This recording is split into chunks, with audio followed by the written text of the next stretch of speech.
So the issue here, again, is moving stuff from the outside of the cell across the membrane to the inside, or moving things from inside the cell across the membrane back to the outside, okay? Several mechanisms, all right? Now, this first picture I'm showing you here, I just have that little scribble drawing here in the notes, all right?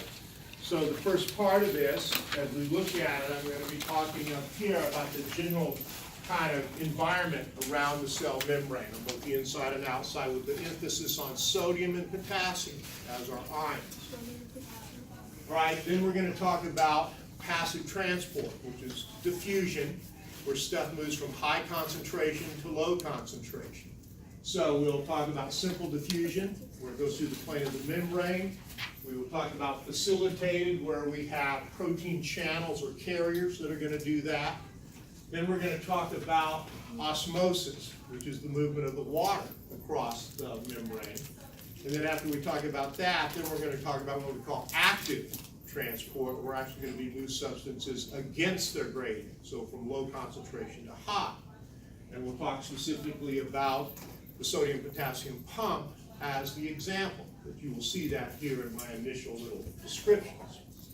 So the first thing, again, just what I have at the top of the sheet right here, is about how things look at the surface of the membrane, and particularly with the emphasis, again, on our two probably most common ions, which are sodium and potassium.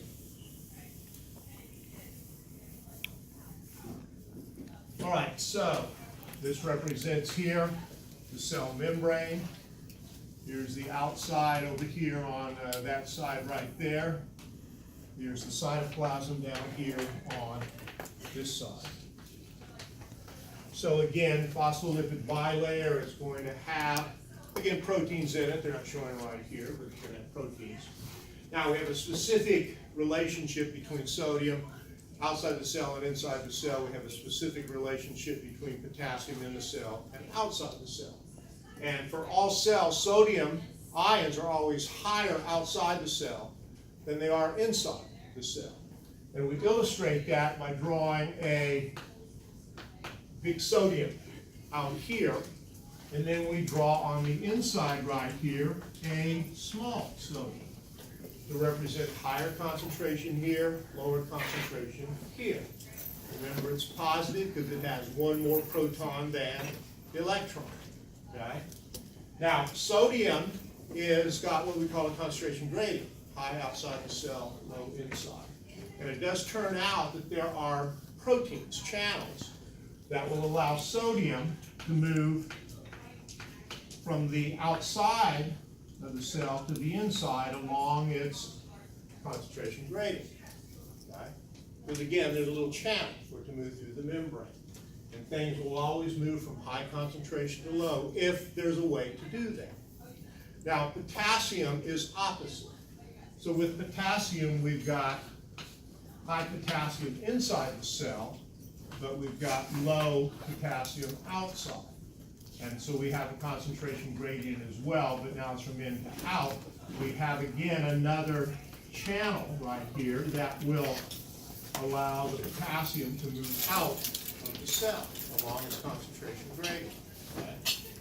Now, the thing about normal environment, if this is high out here, low in here, if this is high in here, low out here, if this is moving to the inside, that means this is getting a little less here and a little more in here. If this is moving to the outside, that's getting a little less here and a little more here, right? So it's kind of changing the balance of the ions. So every once in a while, we will have this thing called the sodium-potassium pump. I'm going to draw here this little X deal that will basically redistribute the ions where they need to be.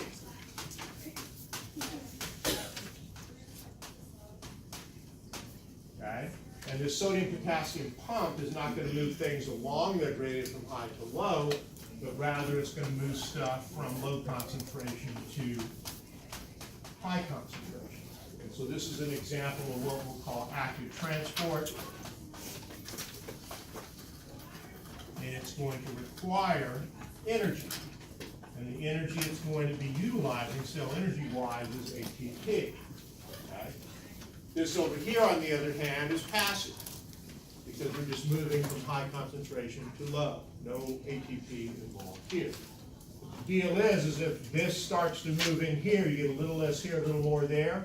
This moves out, a little less here, a little more there. You distort the balance. So this thing kicks on every once in a while, again, to direct 3 sodiums here to the outside, and then it'll bring 2 K pluses back to the inside. And again, the sodium moving out here is going out against the gradient toward the high concentration. Potassium coming in, going against its gradient toward the high concentration. So that's the way it always is outside of any cell in the body. Okay? And so, again, you need to, again, remember, sodium high on the outside. You can see we got like several green sodiums on the outside on the picture. Sodium low on the inside. I'm showing one of them right here. Meanwhile, it's opposite with potassium. See lots of K pluses in here, right there, a couple K pluses on the outside. Okay.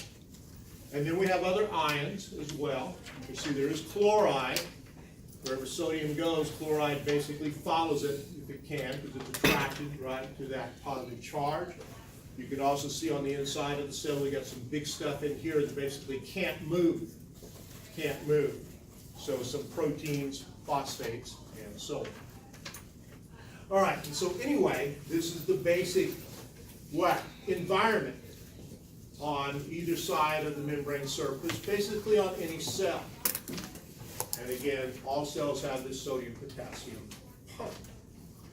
All right, so everybody kind of see that okay?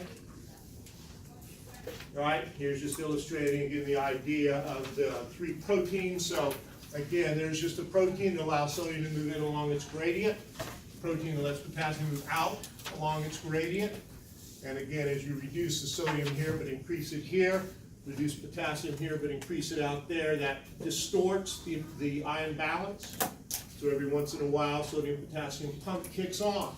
Moves 3 sodium out, again against the gradient, and then moves 2 potassium back to the inside against its gradient. And that reestablishes the original ion balance here. And this stuff keeps going. And then this kicks back on every once in a while to reestablish it. I want to point out that when we talk about having this kind of unequal balance of ions on either side of the membrane, it actually leads to what we call a membrane potential, which means that the membrane surface is not neutral. It's actually a little bit more negative on the inside than it is on the outside, and it's just due to the way the ions are organized. This is just to show that the membrane potential, usually about -70. We'll talk about this later on when we talk about nervous system. But I'm also pointing out that we got little instruments that can measure that, right? And so they got little probes that are actually small enough to fit inside of the cell, measure the charge difference right on either side of the membrane. And again, it comes out to be -70, slightly negative on the inside relative to the outside. And all cells have that. All cells have that. Okay. So anyway, it's just to show that one. All right, so let's talk about solutions and solutes, all right, and then our concentration gradients. So the term solvent is the dissolving medium. So again, whatever typically is present in the highest, typically present in the highest quantity.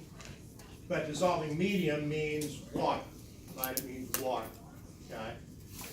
Solutes are the substances that are dissolved in the water, whether it's like 40% sucrose or 10% sodium chloride or 20% glucose, whatever that percent refers to, that's the solute that's dissolved in the water. Okay? Now we have a solute concentration, like again 40% sucrose or 20% glucose, right?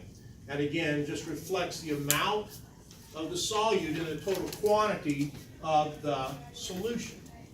So on this side right here, we got a solution 100% water, no solute because there's nothing dissolved in it. Over there, we've got a solution that's 10% solute. And So that means 10% of the volume of that solution is composed of the solute, 90% composed of water. Okay? So that has a solute concentration of 10% because of those red balls right there being the solute, 0% here with just the one that only has water. Okay?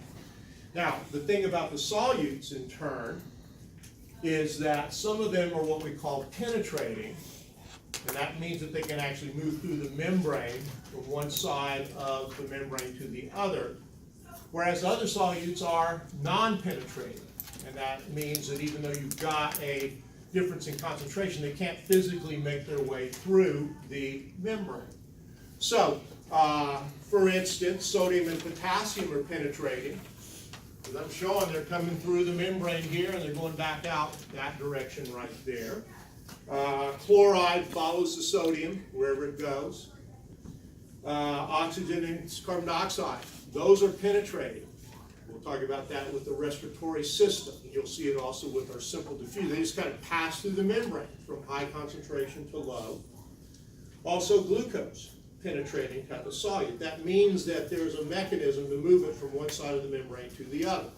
When you look at this picture right here, you can see even though these balls look bigger than little holes, they're suggesting they're actually moving across to the other side. So they're penetrating because they can go from here over to here. Whereas the other one there is non-penetrating, which means that no matter how hard these things try, they cannot get through the membrane to come over here. So they're trapped on this side. These are trapped on this side. Penetrating solutes will tend to kind of reach equilibrium on either side of the membrane. So as these start to move over here, pretty soon you'll get even amounts because they can move. Whereas over here, no matter how different the gradients are, super high, super low, if it can't move, it can't change the gradient. It can't equalize. These things right here are trying to reach equilibrium right here. And again, this would continue to move down to here if left to itself. You'll finally have an even amount of sodium on either side. This would continue to move out if left to itself until you have equal amounts of potassium on each side. But luckily, this deal here kicks in to kind of reset everything. But again, as penetrators, they will try to move across the membrane. Now, otherwise, we again kind of think about the concentration gradients.